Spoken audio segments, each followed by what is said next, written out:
medical decision making, and the rights to your privacy as a patient. These are some of the issues I will be discussing with the lawyer today on SciTalks 2.0. So stay tuned for an exciting and informative interview on SciTalks 2.0.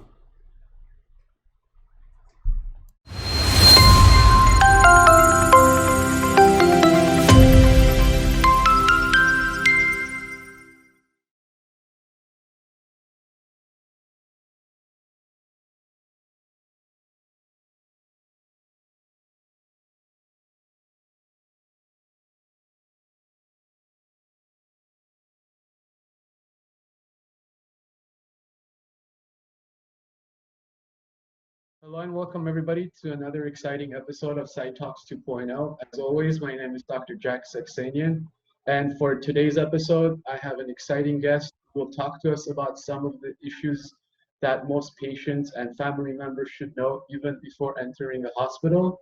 Her name is Miss Christina Malyan. She's been a practicing lawyer for a long time. She is the one person who will know how to best advise you in terms of things that you should know and the importance of some of these issues and the rights that patients should have and know.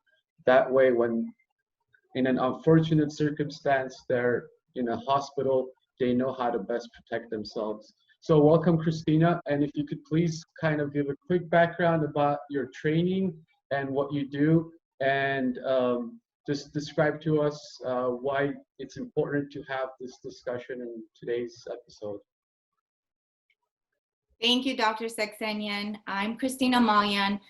I have a firm out in Los Angeles, California, and I focus on two areas of practice, one being estate planning, which encompasses the living trust, will, medical directive, and power of attorney. My other area of practice is personal injury, where I deal with catastrophic injury cases. So it kind of goes hand in hand with injury cases and when the medical directive takes place or when it comes into play. The medical directive is a very important document that individuals need during their life because it comes into play when they're incapacitated. That can be whether they're temporarily incapacitated or where they're permanently incapacitated, meaning they cannot make their medical decisions. So this legal document essentially gives them the right to assign an agent in order to make their medical decisions at the time of need. So from a physician's point of view and perspective, we highlight the importance of having this before you get to that point where you can't make these documents. And certainly there are situations where having this document can make it very easy in terms of decision making. Now, from your perspective, why should patients or anybody before becoming a patient be motivated to have and think about planning and forming these documents when they're healthy and alive, essentially? Well, those were the key words, right? When you're healthy and alive, because attorneys of my practice cannot prepare those documents if you're not healthy and of sound mind. And if it comes down to you not being of sound mind, it's going to lead into a whole different discussion of guardianship documents. So the reason why somebody should do this over the age of 18 of sound mind is the fact that you get to decide what your medical treatments should entail. Now, you can be very detailed and specific as to what you'd like for you to have happen, or it could be that you leave it up to your agent. And this document is very important because it's going to allow your agent to communicate with your physicians during the time you're incapacitated. And people go in and out of a capacity, most of the time. If you go under surgery, there's a lot of things that could happen that, are unanticipated. And so when you have this document, your agent can make those decisions for you based on what you wish. And so it's important to avoid any conflict that may arise if you do not have this document. So I think the importance is that when you don't have this document, it could kick in conflicts between a spouse and parents or children and lead to a lot of court actions. So can you define what you mean by an agent? Is it somebody that you appoint? So yeah, an agent is somebody you should trust.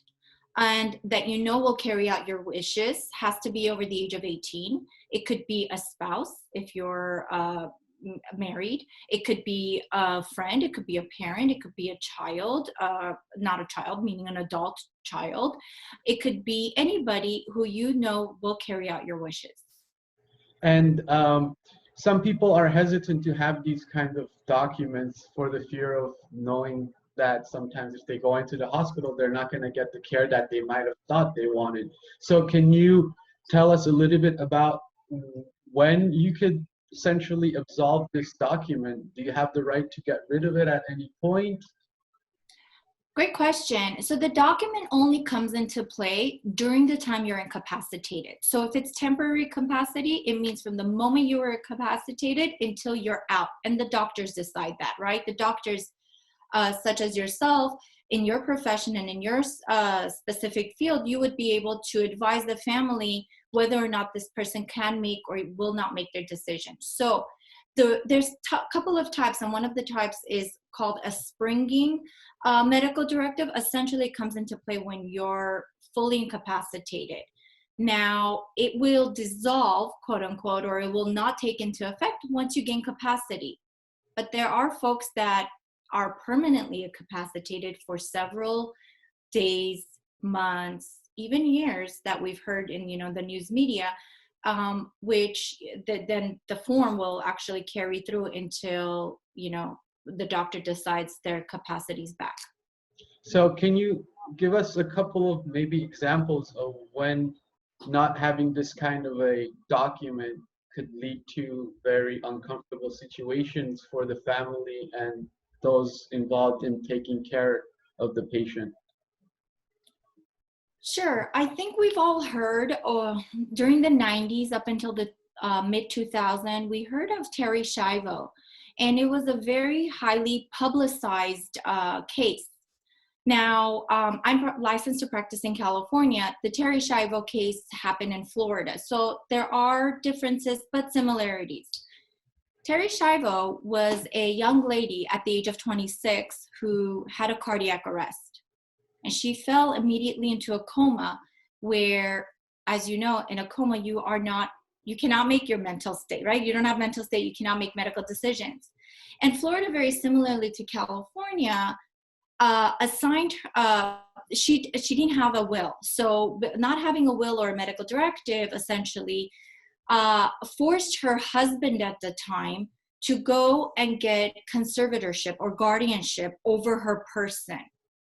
The courts are very reluctant to give somebody that kind of power because you're essentially giving somebody else your constitutional right, correct?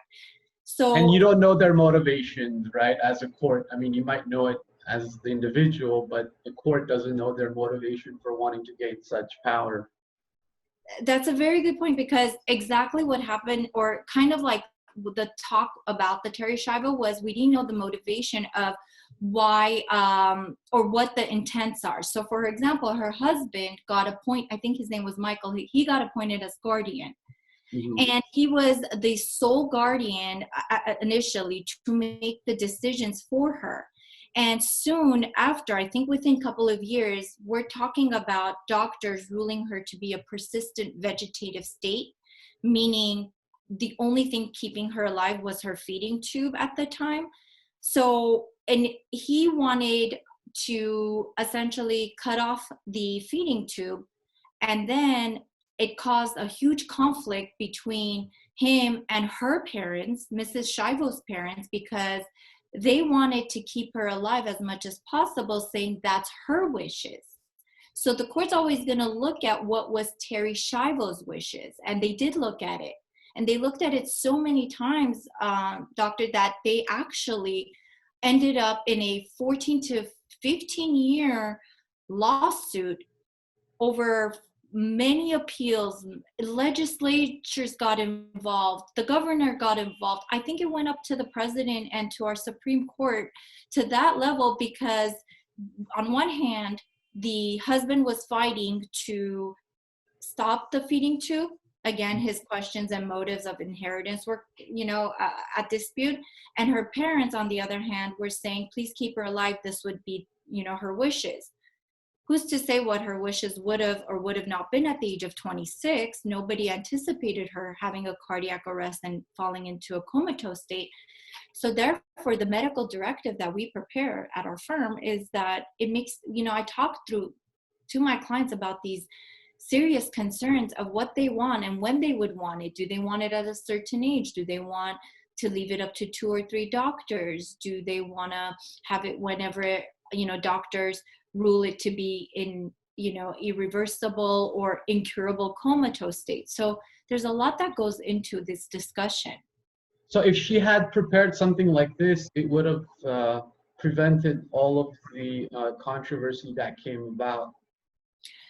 It's hard to say what could have and could have not, but for arguendo and for purpose of discussion, had she created it and had an attorney walked her through having, an understanding of what her wishes would have been and outlined them, essentially, yes, I think if she had appointed her husband or one of her parents as her agent, saying that if I ever fall into comatose state where 2, 3, I think 5 doctors, if not more doctors got involved in this case, saying that she's in a persistent vegetative state, which we can help define a little bit more if you can elaborate on that, would have actually helped guide it and would have avoided conflict, would have avoided the court system, would have avoided the constant, she was constantly tubed and retubed. So when there was a motion by one side of the attorneys for the spouse to say, take it off, and the court ruled that, okay, we're taking out the feeding tube, they took it out. And then the other side would oppose it. The judge would rule, no, you need to put the feeding tube back. They would re-tube her. And it takes a toll on not only the body, but also emotionally for the parents and everybody involved. So I have 2 quick questions with that. So first of all, how did the husband actually, do you know the details of how he was actually able to get guardianship and the ruling that he can make this decision? And also, if he already had that power, why were the parents' decision even considered in that circumstance? Because if he wasn't assigned something like this, then he would go down the chain of commands, essentially, in terms of family members, spouses, and whatnot, depending on who's first and who's still alive, to be making these decisions. So if he had that decision-making power, why was it even an issue for the parents to be considered and their wishes to be kind of granted by a judge?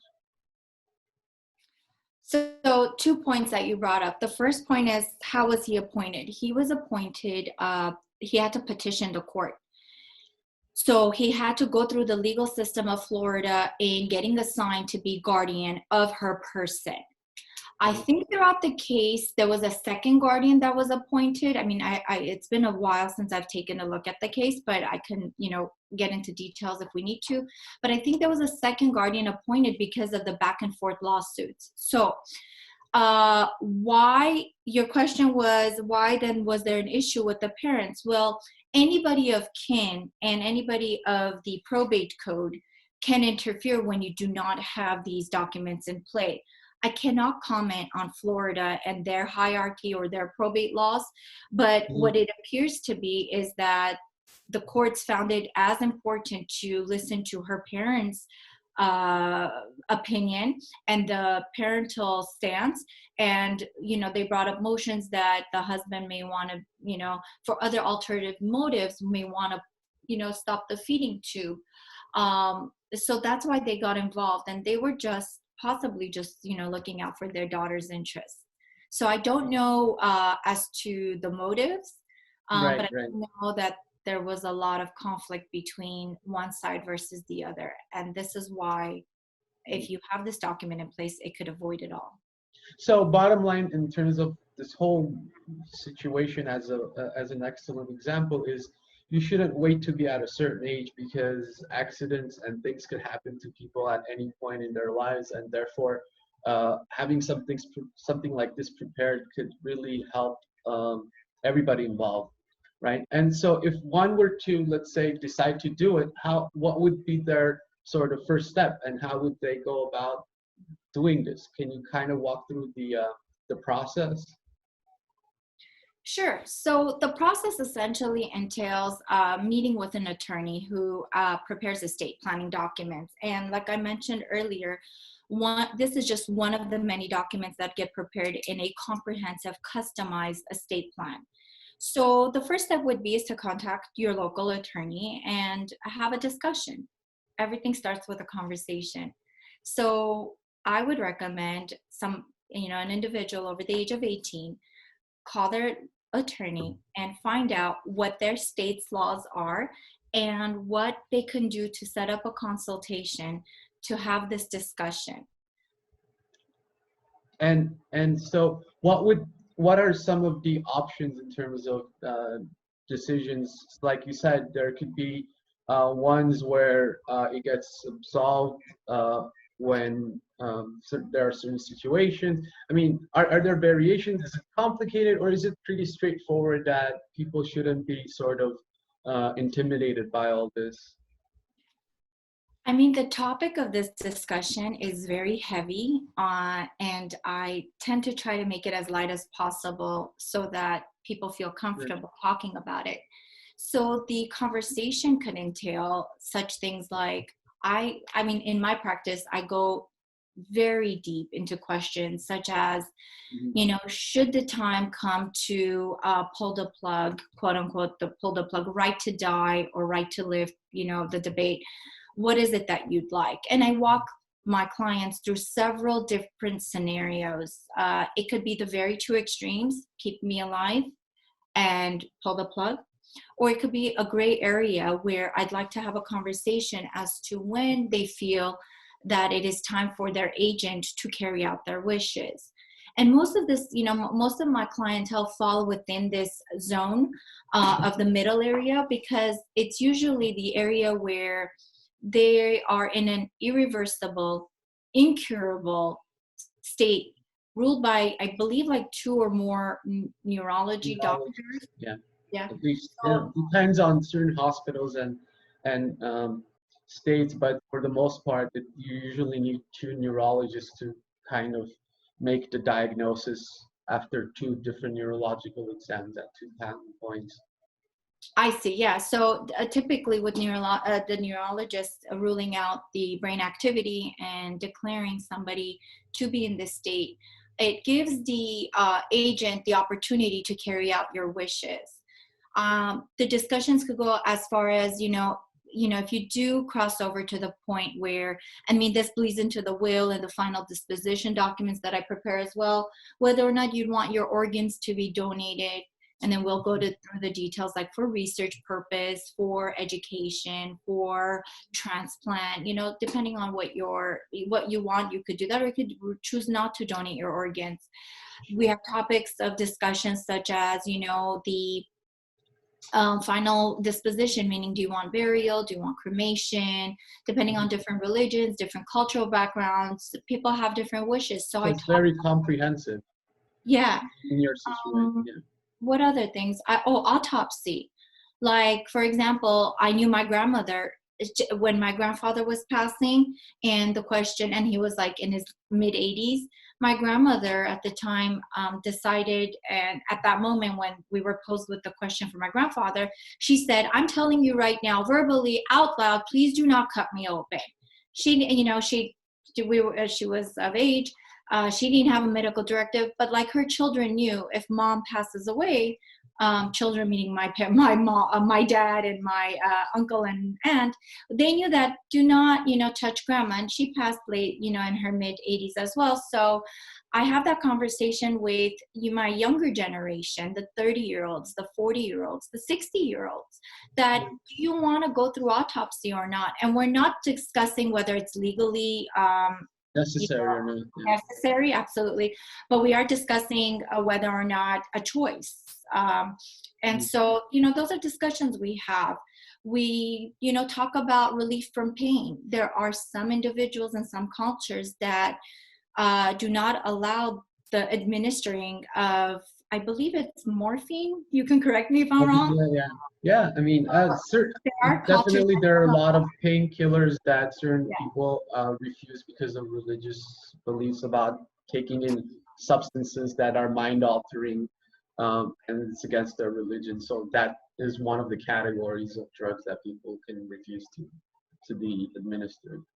So yeah, so we talk about that as well, and so on and so forth. So having these conversations and, you know, having them drafted in a plan of such allows the agent to carry out your wishes, and it makes it easier. It's never easy. This time is never easy. The conversation is not easy. The administering of your you know, person who's going through this is not easy. Sure. But it gives you direction. Right. It gives you direction. So one of the forms actually that we also prepare with the medical directive is a HIPAA release form too.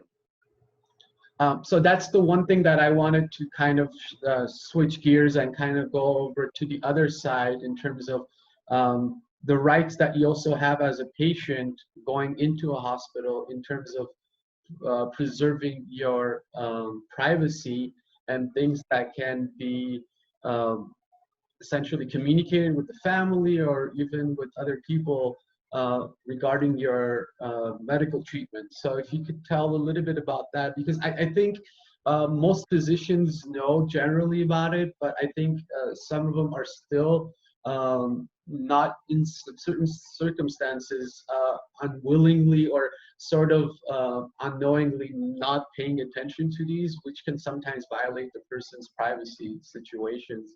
And it's kind of important to kind of visit that, and if you could go into a little bit about that as well. So yeah, there's something known as the HIPAA compliance, and the HIPAA, everybody knows HIPAA, HIPPA, right? So essentially it's to protect the patient's rights, like you said, and it's talking about their physical and mental health records. So we're under the assumption that, you know, if it's my husband or it's my wife or it's my daughter or it's my mom, the doctors and the facility have a right to disclose my medical records to my family. That's, I think, the myth behind it all. And the law and what the statute itself and the codes say is that as long as you give them verbal or written authority to discuss your medical records and your medical condition and diagnosis, the doctor and the facility can communicate. However, the question and the issue lies between when you become incapacitated. Yeah, so if you and I walk into the hospital and you're taking me for, you know, just a regular checkup, they know you're with me, they'll disclose it to you.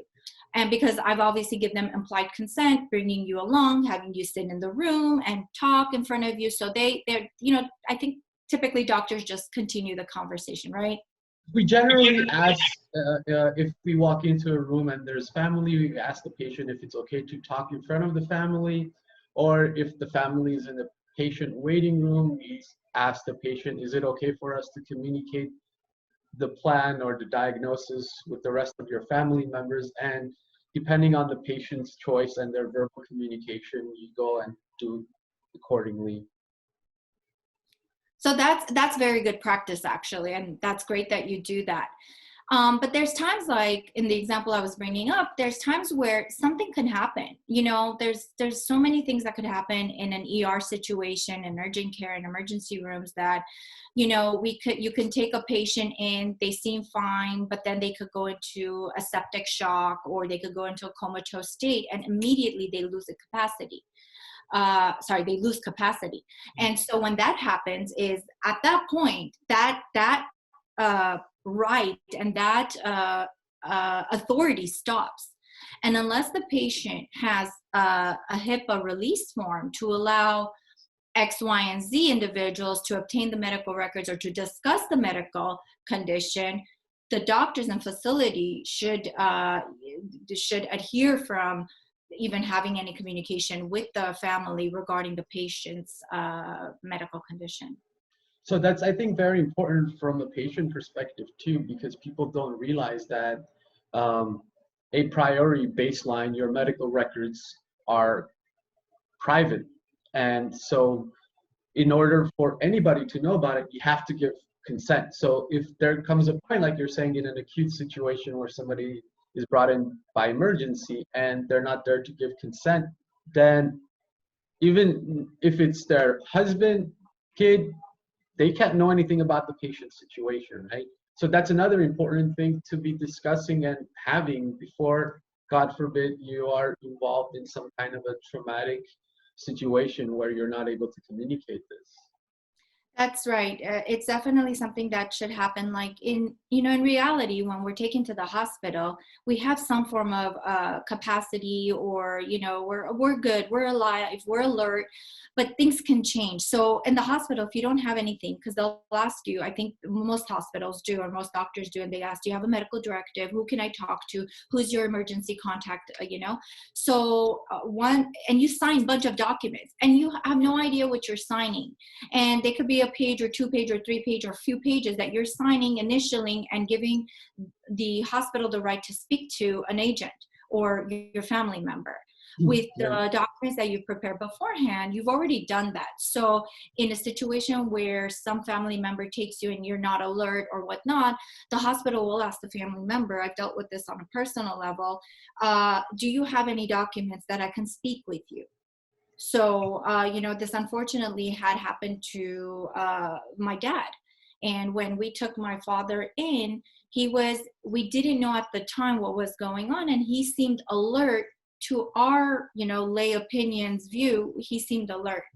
Mm-hmm. So by the time he was admitted into the emergency room, he was suffering from a septic shock. However, the doctors did not speak to us. And in fact, I remember this very vividly. On March 22nd of 2018, the doctor and the nurses told my mother and I, so his wife and me as the child, to step outside into the lobby and wait. Wow. And so I was confused as to why, because, clearly he's not in a state of, he's not coherent. He's suffering, and they're administering all the help they can get. And one of the nurses said is because it could possibly be a HIPAA violation, and without a directive, we cannot communicate with you.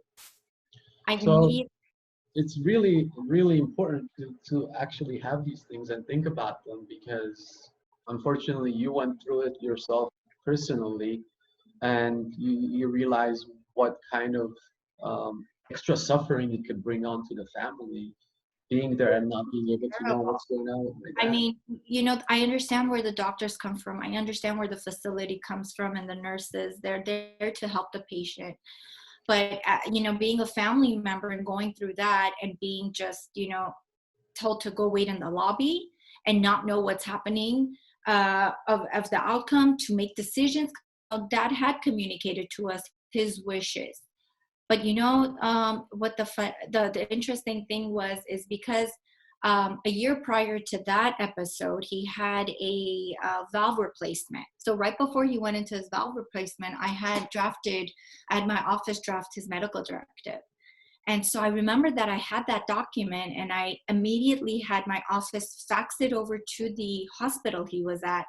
And I kid you not, within minutes, I had 5 doctors call my mother and I in to discuss his condition. So that's the power of this document. Right. And, I mean, it's amazing that you had foreseen that and started that process.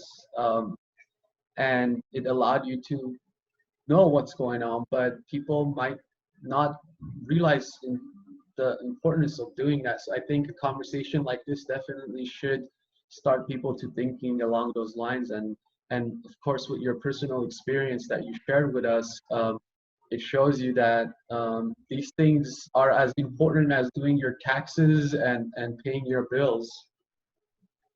Yeah, if you're walking, talking over the age of 18, hands down, without a doubt, you need a will, medical directive, or a power of attorney. And the other documents, I mean, there's other protections if you have a home and minor children and so on and so forth. But If you don't have anything, people say, "Oh, why do I need the will? Because it's, you know, it's for the rich and the famous." No, it's for people who are at the age of 18, who, you know, are going about during the, you know, their life and regular routine day. As I mentioned, one of my practice areas is catastrophic injury cases, accidents, people getting hit on a bicycle, pedestrians getting hit by a car. So instantly you could lose capacity.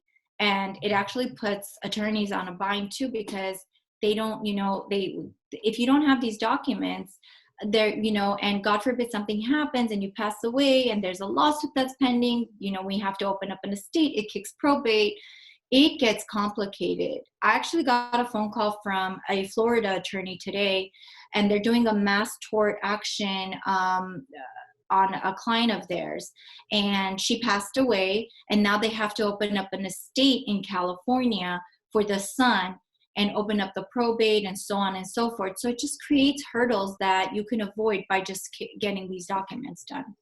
Definitely. Well, I mean, this has been a very interesting discussion, and I've learned a lot personally myself. And I knew I was supposed to get these things done myself, and being somebody who actually pushes patients to do it. But knowing these details, it really rings a bell that, you know, you don't want to also put any pressure on your own family to make these tough decisions. So you should get them done whenever you can. So I want to thank you for having these interesting discussion, and I'll share with everybody your social media contacts, if that's okay. And if people have follow-up questions, they could reach out to you if they need. Sure. Thank you so much. I really appreciate the opportunity. And I'm a phone call away. Most attorneys are actually. It's a free consultation. Just have a conversation with your attorney, talk to them, find out what it is that you need and what protections, and we're here to help one another. So it does offer a peace of mind to the family, and it makes that, you know, dreadful process easier, as easy as it could be, but it makes it a little easier. But thank you so much, Doctor. Thank you so much, Christina. And once again, we were having an exciting discussion about the ethical and some of the laws that patients should know and be prepared for, even way before ever getting into the hospital. So it's been a very exciting conversation, and hopefully we can have more in the future regarding medical laws and ethics. And with that, I want to thank you once again, and we will see you in the future again, hopefully. Thank you. Have a great day. You too. Bye.